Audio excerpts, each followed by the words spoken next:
I have no doubt that these days, as always, you have a lot of work to do. I mean, whenever something happens to your homeland, you step up to defend it, including in the information sphere, to make sure there are no misunderstandings about what is happening in the context of Russian-Azerbaijani relations. Let me tell you a bit from an outsider's perspective from Kyiv how all of this looks. Now let's watch an important video together, and then you can tell us where we're mistaken and how things really are. So according to what's being presented in the information space, it seems as if the Azerbaijani diaspora living in the Russian Federation has been subjected to checks by law enforcement agencies. And in Russia, it's absolutely normal for someone to be killed during an arrest. Well, so what if two people were killed? For Russia, where hundreds of thousands are dying, it seemed completely strange that Azerbaijan would pay attention to this, right? And they claim, what's the issue here? These are our people. After all, they're Russians. They have Russian passports. Nevertheless, Azerbaijan, as always, demonstrates that every human life is valuable and has a price and begins to look into the matter. As of today, we know that ambassadors are already being summoned, protest notes are being handed over, and there is talk about shutting down, at least according to rumors, not only Russian schools in Azerbaijan, but other institutions as well. And all these days, of course, the entire Russian propaganda machine has been in a frenzy. I'm even a little jealous because now there's not a word about use, it's all about Azerbaijan. Yesterday, Vladimir Solovyov was saying that if they so much as raise an eyebrow at you, at Azerbaijan, you'll be finished. To which I, of course, said behind their backs that they've already raised that eyebrow at Ukraine and we knocked their eye out. So I guess someone else will have to take care of the second one. But now the most important thing, so as not to get bogged down in the minute details of every statement made by Russian propaganda. Today, we found a kind of quintessence of what's happening on Russian channels and the kind of information war being waged against Azerbaijan. I suggest we watch it very briefly, and then you can comment right away. And now, when they show beaten Russian citizens detained in Azerbaijan, they look in such a way that it's not even clear why they were beaten at all. Well, I mean, these are basically some kind of computer geeks and probably drug dealers. If they're drug dealers and they were detained, then there are no questions at all, good job. But why were they beaten? To show Russia that you can beat people up? Who are you trying to impress with this? Are you trying to tell us something about yourselves? As an adult, I have absolutely no illusions about you. Do you really think I've forgotten the massacres you carried out against Armenians after the collapse of the Soviet Union? Do you really think I don't remember when, not so long ago, the pride of the Azerbaijani Soviet Socialist Republican, by the way, Aliyev Senior's favorite Garry Kasparov used his own money to hire a plane to evacuate Armenians from Azerbaijan, Armenians who were being slaughtered and killed? Do you really think I'll ever forget? No. You just think I'll forget our history. Forget that this happened. It's absolutely clear that the Ukrainian people are exclusively on the side of Azerbaijan. This is also evident in President Zelensky's position, who has already called President Aliyev to express his condolences regarding the death of the two Safarov brothers. And of course, he also expressed some support for Azerbaijan in general, right?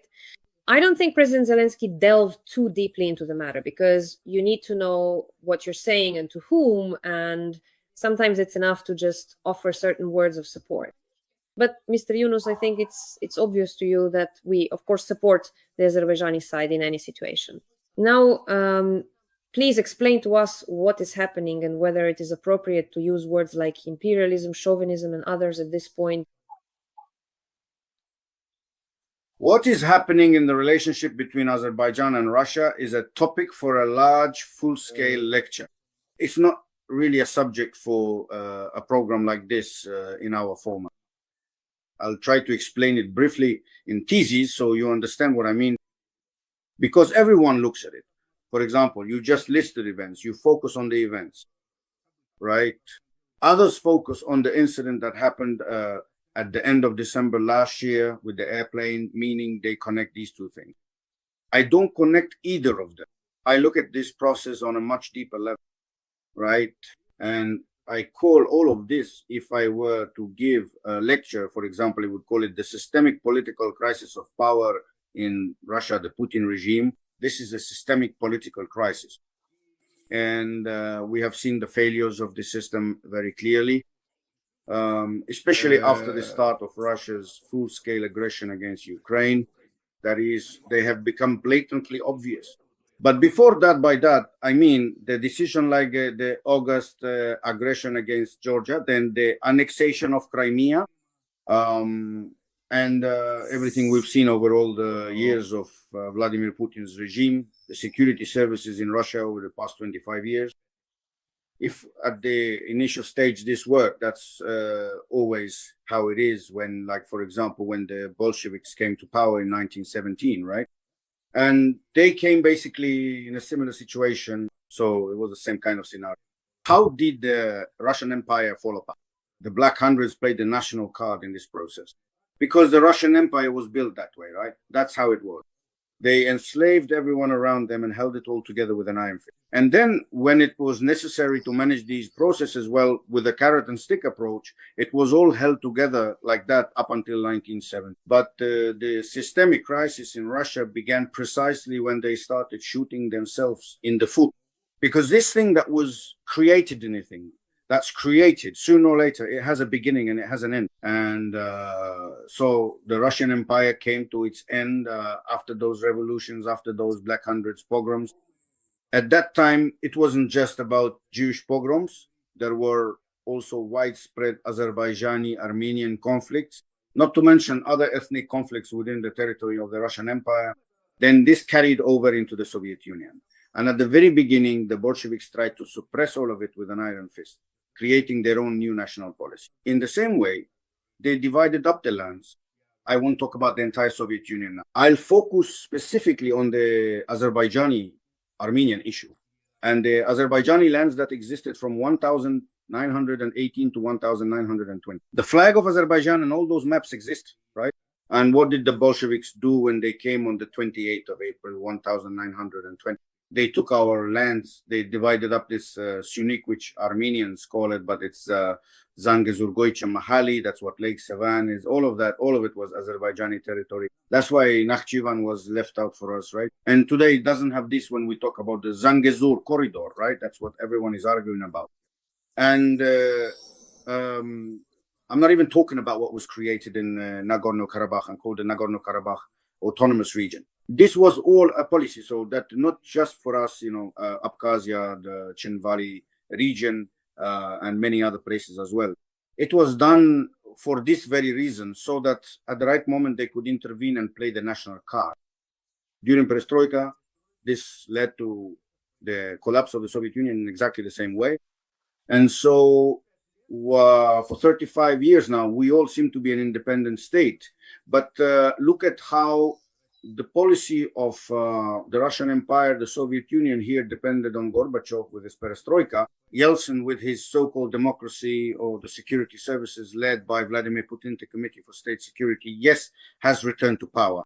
Look at the early period, at what Vladimir Putin himself said, leave on air about Crimea, about democracy, about relations with the West, and how he even ended up at the G8 and the NATO-Russia summit and many other moments. Remember what happened after that in 2007, when he tightened the screws inside his own country and went to the West with an ultimatum? In other words, sign a new Yalta agreement with him. Everything that came before no longer counts. He started buying up the entire West, and he was very successful at it because it was a two-way street. Oil prices were sky high at that time. And to this day, it seems like this mechanism is still working, right? And billions are still flowing into Russia's budget. That is precisely why they turned a blind eye to the August 2008 aggression against Georgia, betrayed Mikhail Saakashvili, betrayed the Georgian people, ignored the annexation of Abkhazia and the Chin Valley region, went ahead with the so-called reset and Nord Stream 1. And as a result, the annexation of Crimea and the bloodshed in Donbass, as they say, appetite comes with eating, right? Well, and then I'm just outlining the main points here. And then came the 24th of February, 2022. And what happened then, because as I understood it, why would he stop halfway? He thought, I'll go and take everything else, so I don't have to play these games anymore. And the West will swallow it, just like it did in 2008. And it's only thanks to your heroism that they are now stuck there, bogged down up to their necks, unable to get out, and no one can help them in this situation, not even Donald Trump. Because today, it all depends solely on the heroism and will of the Ukrainian people. with or without the help of the West. Because in reality, when a country has motivation, regardless of whether it's the Afghan people, the Azerbaijani people, the Ukrainian people, or any other nation, if there is motivation to defend their homeland, it doesn't matter who it is. Whether it's the United States in Vietnam, the United States of America, or the Soviet Union in Afghanistan, or likewise Russia and Armenia's Western patrons, I'm referring to Karabakh or what's happening today on the Russian-Ukrainian front. Motivation is absolutely key. That's motivation. And that's when they break their teeth. And now that this has happened, let me give you a brief history. I'm saying this because geopolitical processes and the context of Azerbaijani-Russian relations are not isolated. They're like links in the same chain.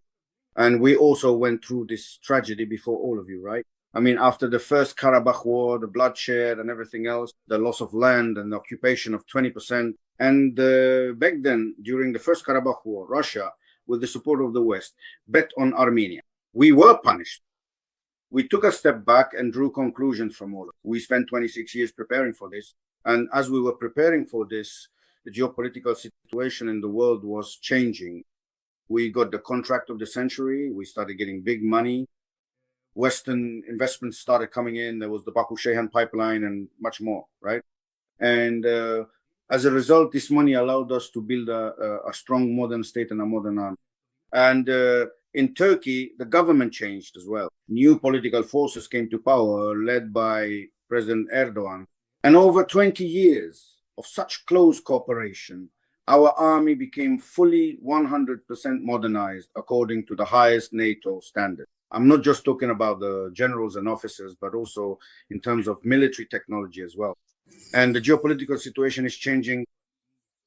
When the West and Russia had already was a new Cold War, although your full-scale aggression hadn't happened yet. I mean, on the 27th of September, 2020, Azerbaijan launched the attack that started the 44-day war.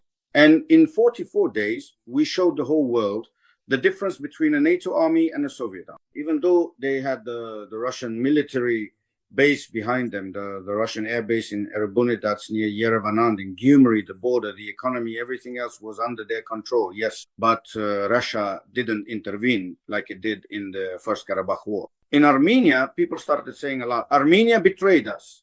Armenia gave us up.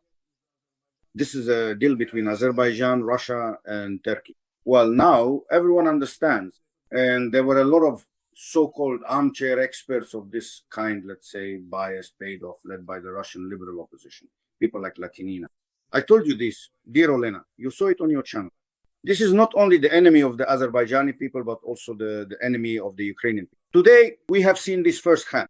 But I was telling you this, if I spoke about it 3 years ago, at the very beginning of this war, because their attitude, their Armenocentrism of the entire Russian opposition and all of this government, the Russian political elite's Armenocentrism has been present since the times of the Soviet Union.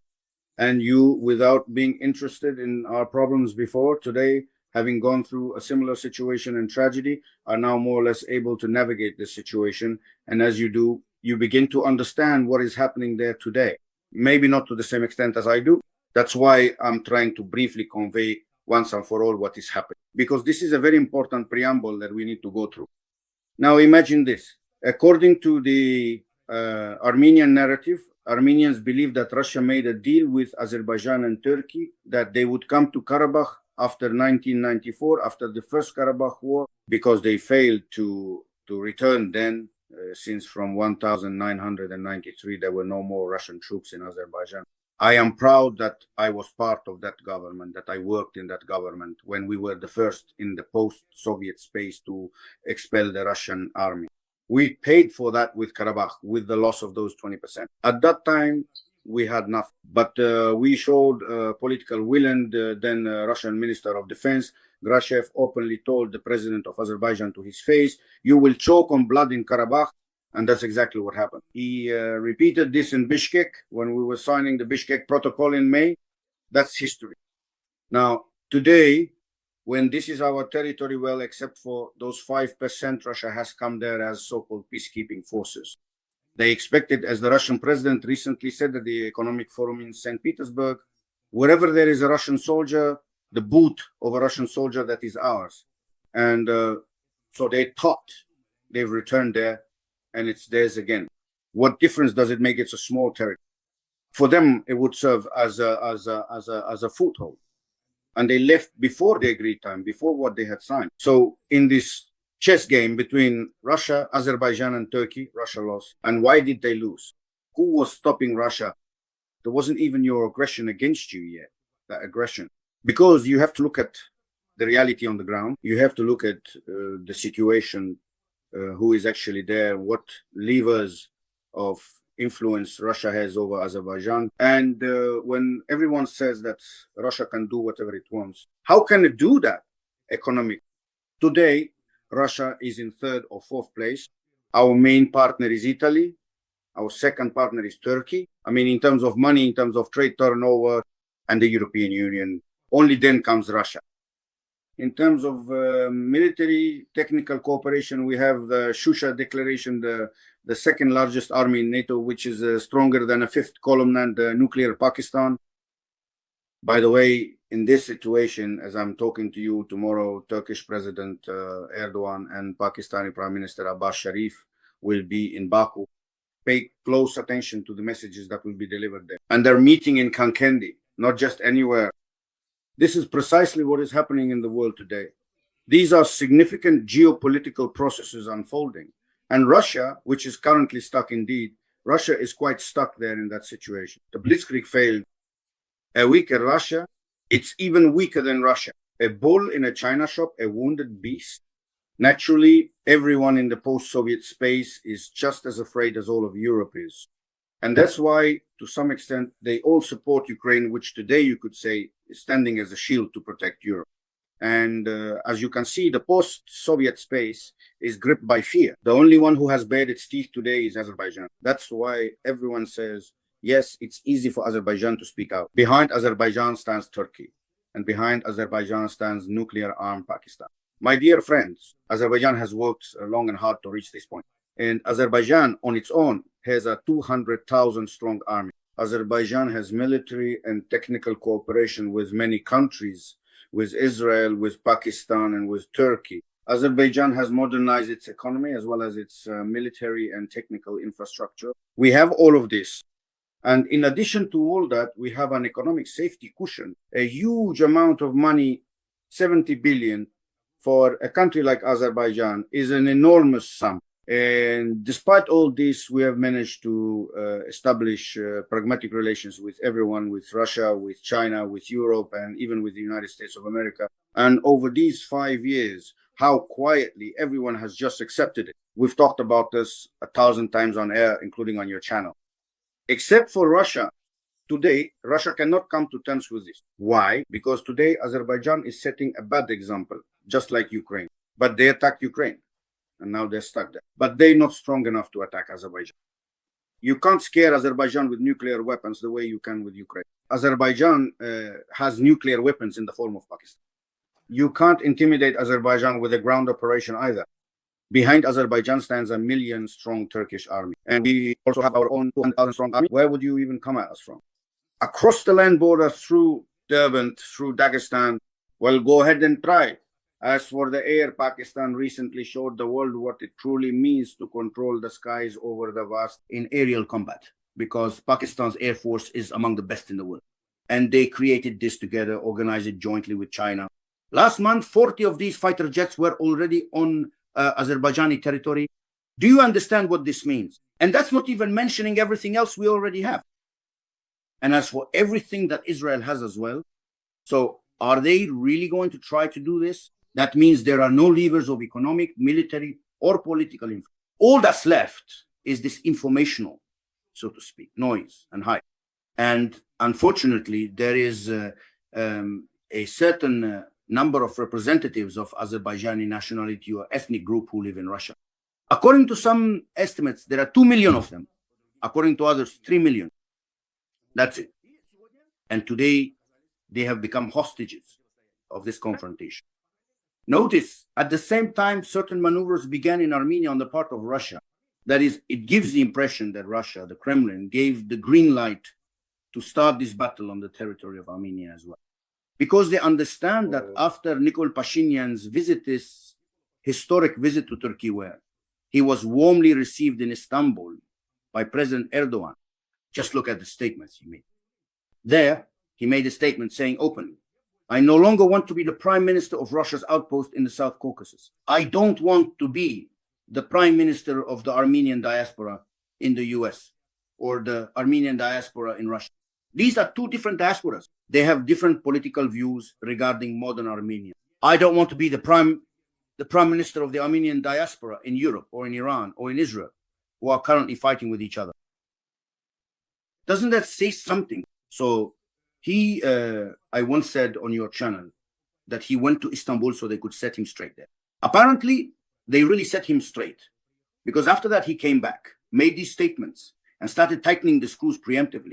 He arrested a Russian oligarch who had been sent INU, kind of like an Armenian Ivanishvili. Yes, they wanted to follow that scenario. It didn't work out with Vardanyan, who is now sitting in an Azerbaijani prison. And notice Pashinyan doesn't even care about his fate, just like with everyone else who's in prison there. In fact, deep down, he's even grateful to the Azerbaijani government for putting on this Nuremberg trial over him. They arrest Karapetyan, a Russian oligarch, the richest Armenian. Look at who immediately stood up for this Karapetyan. It's gotten to such an absurd point that even degenerates like Philip Kirkorov are now defending him, right? So the entire Russian establishment, all these Z bloggers and everyone else, everyone who's against you and everyone who's against Azerbaijan, they all started defending it. Moreover, persecution and friction have begun between Pashinyan himself and the Armenian Catholicos Gargin II.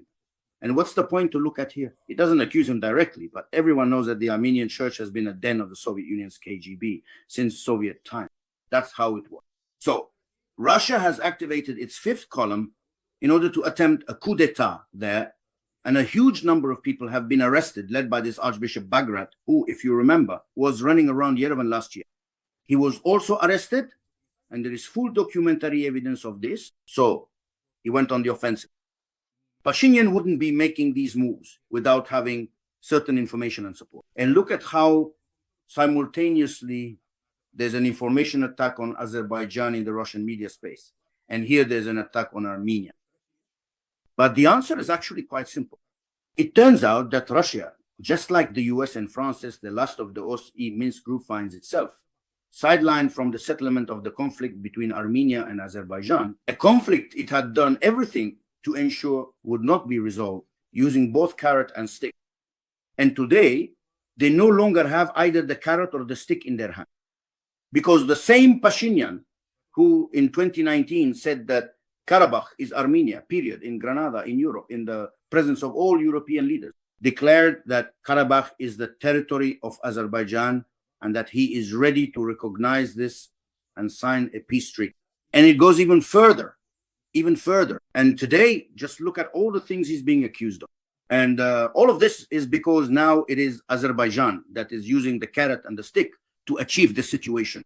And Azerbaijan achieved all of this, first by winning on the ground, and then just as much in the political, diplomatic, and informational spheres.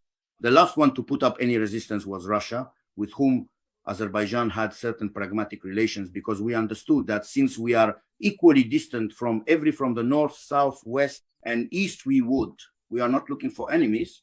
We would make it so that it is beneficial for everyone to work with Azerbaijan. Well, yes, once everyone agreed to this, Azerbaijan signed a strategic partnership with the European Union. Azerbaijan signed a strategic partnership with China.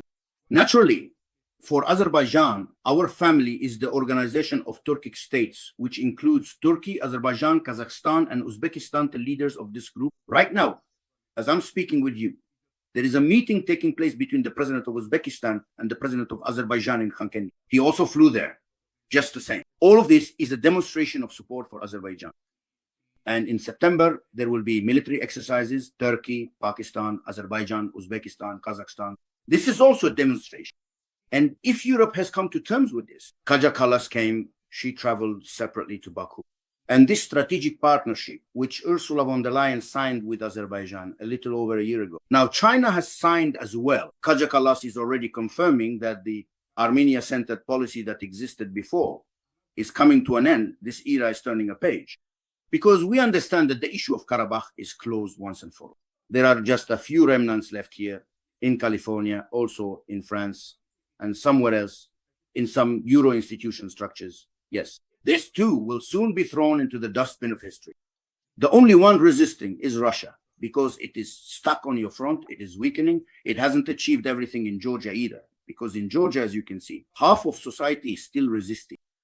In Armenia, the person in power is not at all the one they would like to see there. I mean, not Kocharian, not Serjarjan, but a completely different person who tried to sit on the fence. And now it seems he is starting to make up his mind. He is deciding that if Russia is being pushed out, if someone else is to come into this region, he has finally realized that he needs to open up a geographical map. And he realized that the road here for Europe and everyone else, even those friends, he wants, like France and America, is only through Turkey. There is no other land route to the South Caucasus on the geographical map, and certainly not by air. The only way by air is either through Georgia or through Turkey as well. Georgia is a strategic partner of Azerbaijan and Turkey.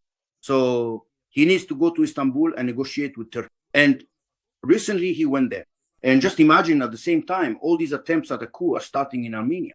And at the same time, notice how suddenly there's an attack on a representative of the Azerbaijani diaspora in Yekaterinburg. Here we recall the incident with the Azerbaijani plane in December of last year, because if the pragmatic relations between Azerbaijan and Russia, our chess game with them, have more or less continued over the past 5 years after the Second Karabakh War, Russia, albeit reluctantly, was first forced to concede on the Lachin corridor, to give in and withdraw its troops, the so-called peacekeepers, from there.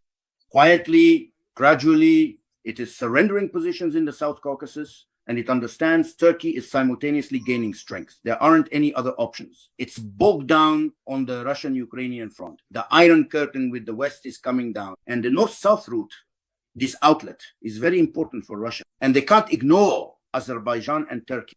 That's why, naturally, they tolerated and built certain pragmatic relations with Azerbaijan for the time being. Maybe everything depended on how the Russian-Ukrainian war would end. They were counting on a change of power in the White House, thinking that this would all be over quickly. They hoped they could pull off some new kind of Minsk agreements with the arrival of Donald Trump. But as you can see, just as I predicted, and as many others predicted, this definitely won't work, because both Donald Trump, Vladimir Putin, and Xi Jinping will all have to reckon with the will of the Ukrainian people, just as they are forced to do today. You see that, right? You're bigger than us, yes, 4 or 5 times who. They all take into account the will of the Azerbaijani people. We are 4 or 5 times smaller than you in territory, in population and in our capability. But they all take us into account, the United States of America, Russia, Iran, China, and Europe. If they take us into account, then they will take you into account as well. If you show strength, if you are able to defend yourselves, Azerbaijan has started to demonstrate this. And in December, this tragedy with the civilian airplane happened. What would it have cost the president of Russia to come out and apologize, to say, yes, well, a tragedy happened, these things happened? Sorry?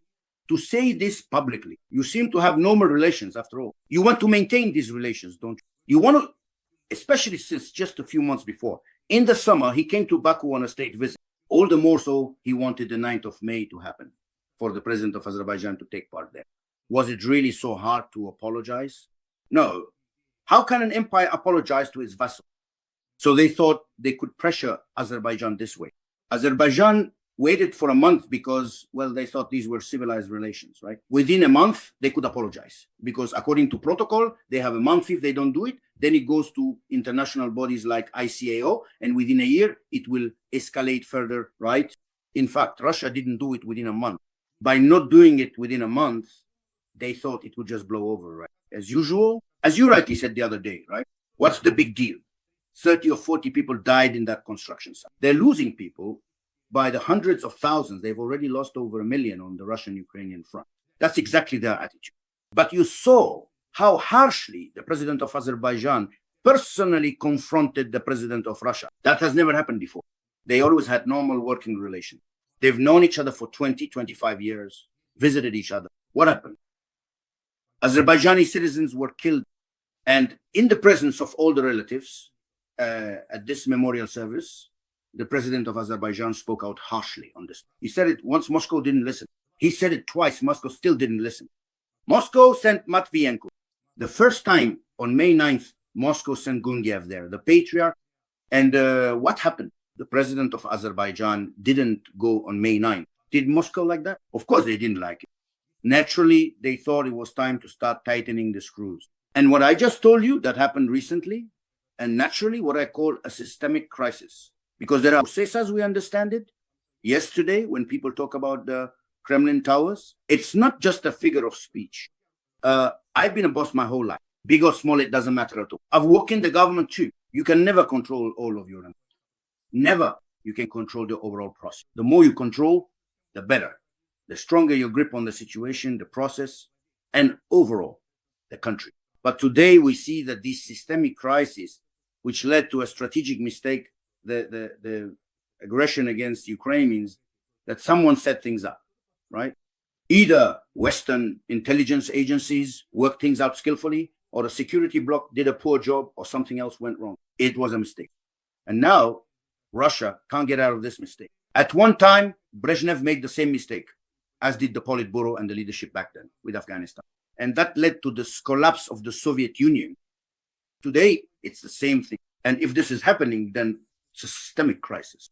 It means there's a security bloc, and then there's some kind of economic bloc, a social bloc. Those people, well, they obviously don't control the situation in the country. The security bloc, especially in such an imperial country like Russia, has always dominated everyone else.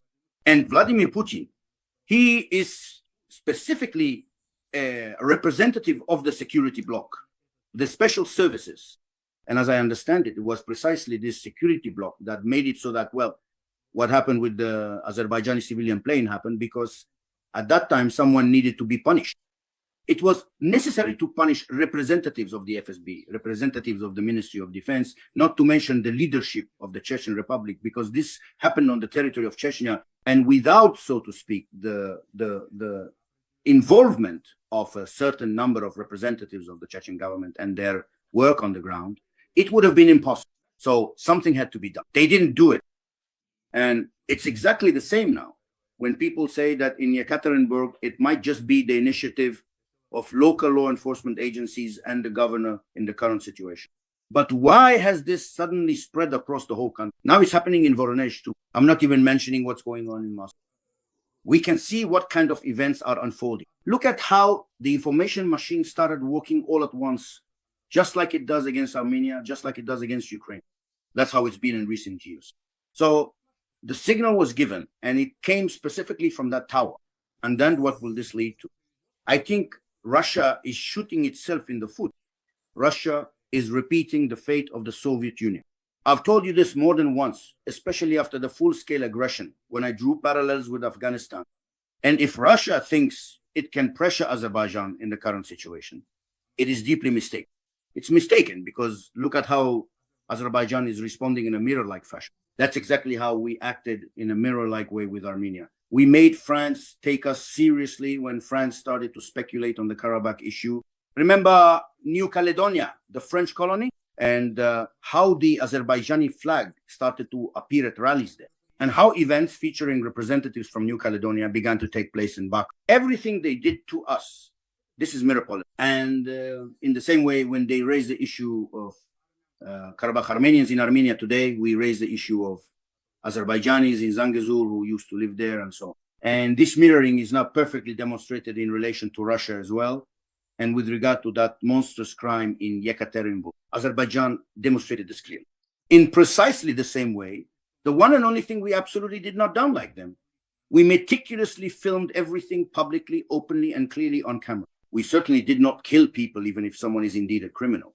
If you genuinely claim it's some kind of organized criminal group, then you should properly arrest them, diligently take them to court, publicly show them, and openly and thoroughly shame everyone you truly think deserves. But during the arrest, you kill people right in front of their family members, their children. You kill them, you brutally murder people. Then Zakharova comes out and says, I won't comment on this because we don't have any information yet. They say he died of a heart attack. And as for the second one, it's still unknown under what circumstances it happened. Right now, horrifying forensic data is coming to light, conducted by the Azerbaijani General Prosecutor's Office. There wasn't a single uninjured spot left on those two brothers. Not a single uninjured spot. Well, of course, we didn't act the way they did. But look at what we did. We have a huge number of these crooks, criminals, realicans of thousands of them. They all deserted, some to Georgia, some to Armenia, some to other countries. There are just as many of them in Azerbaijan. And the fact that we started shutting down all their organizations, starting with Rosotrudnichestvo and its affiliates and everything else, well, we just need to remind them what they did 10 or 12 years ago regarding the All-Russian Congress of Azerbaijanis, to which Vladimir Putin himself once sent a letter of greeting. When that Congress was opened, the late president of Azerbaijan, the father of the current president, attended. The current president of Azerbaijan also spoke there in the same way. And this, so to speak, matched the political climate at the time. And then one fine day, just like that, it was dissolved. To this day, it has no legal means to operate there. If we don't have these opportunities to operate there, then why on earth should Rosotrudnichestvo have them in Azerbaijan? They shut down their operation. And was that after the incident with the plane? And now, when this happened again, we shut it down completely. And it turned out, if you're saying we have a criminal element there, then you have a criminal element too. And so we found 2 FSB agents there who were working undercover. Do you think Azerbaijan doesn't know who is operating on its territory? It's just that if there are certain relationships, it's easier to keep track of a person, to listen to what they're doing and how. But when the time comes, if they need to be arrested, then they will be arrested. And if we need to show these people with bruises, like you did with peaceful Azerbaijanis, we can demonstrate that to you as well. And when you come out, like what we just heard now, yes, from that Nightingale dropping side, when you listen to that, would you swap Russia for Azerbaijan? Swap Russian citizens for Azerbaijani citizens? It's exactly the same as when they sit there today and talk about how can you bomb peaceful Kursk, peaceful Belgorod, peaceful Moscow, and so on. But how can you bomb peaceful Kiev? How can you do what you did in Bukha, Hostomel, Irpin? How can you do all of this? So it's allowed for you, but not for others. Azerbaijan was the first in the post-Soviet space, not in a military situation, but in such a confrontation, to firmly show that you will have to reckon with us. Azerbaijan is not your punching bag. If you want normal interstate relations, then do what Azerbaijan demands. Azerbaijan is not asking anything more from you. Did you shoot down the plane? Apologize, pay compensation, punish those responsible. Already 2 days ago, Azerbaijan made this public. The media law. There are secret recordings of everything that happened when that civilian plane was shot down. Who, what, how? We know everyone involved by name. Who are you hiding? So since we know all of this by name, that means we are doing an excellent job, and our special services are working very well. No worse than Mossad and no worse than Ukrainian intelligence, which is doing all this on your territory, since we can also publish this information, right? If you want normal relations in the current situation, take a look at what you've done. Not only does public opinion across the entire post-Soviet space support Ukraine in this war, and the only country through which you currently have a real gateway to the world, yes, you go out through the southern border, and it's as if we are not at war with each other. We have established certain pragmatic relations. Well, do you want these normal relations? Look at how the Russian-speaking population is treated in Azerbaijan. We have more than 100,000 Russians living here. Look at the state of our Russian schools and everything else, right? Look at me. Yes, a Russian-speaking Azerbaijan. I know them even better. I can read Pasternak, Pushkin, Yesenin, and all the other representatives of Russian literature to them for hours. But that absolutely does not mean that just because we know your language, you can use it to cultivate everything you now call the Russian world. If we allow you to do this, we do so purely out of our own state interest. And we teach our Azerbaijani children our history in Russian, but not from your textbooks and not from your book, just as we do in English and just as we do in French. But if you think you can use this as soft power like you did during the Soviet era, when everywhere the second secretary was always Russian, even in some small district party committee, the second secretary had to be Russian. If that's what you did, it was because that was the system back then. Today, that system no longer exists. If you can't come to terms with that, Azerbaijan has just given you a clear lesson. And I think that today, Russia will be looking for an option. I listen to Peskov, I listen to Zakharova. I see that today they're searching for options looking for ways to save face and not getting over their head. Because if you go any further, things will only get worse. Azerbaijan will respond to you in kind, and it will be tough. So, dear Olina, I'll wrap up my remarks and advise viewers to pay close attention to the messages that will be delivered tomorrow and the day after from Khankendi, where the President of Azerbaijan, the President of Turkey, and the Prime Minister of Pakistan will be present. You know, Mr. Yunus, I would add here that in Ukraine, I also listen to a lot of political analysts, and we communicate with them. They also say that, of course, this is a kind of litmus test for the political losses of the Russian Federation. You and I most often talk about geopolitical topics, various issues, about how everything in the world is changing. And, well, what did Russia want? It wanted a multipolar world. That's when you have your own sphere of influence, and all these are your satellites. And Putin, by default, always really thought that all the fragments of the Soviet Union, those who didn't want to be there, yes, and let's always emphasize that no one, and Ukraine first and foremost, wanted to be there. We were dragged in there by force. Yes, it was torture. And yet, so everything that fell apart, Azerbaijan is ours, Armenia is ours, Ukraine is ours, Belarus is ours, and we'll gather it all back together. But that's not true at all. These are sovereign countries with their own history, their own culture, their own language. And all of this needs to be developed. And for me personally, it was very heartening to see that in Azerbaijan, unlike unfortunately in Ukraine, people in Baku speak and know Russian. But outside of Baku, where other cities or villages begin, no one speaks Russian. And I realized that this is actually a strength when you defend the national interests of your own country. It would actually be better if Ukraine, in its other regions as well, didn't know this language.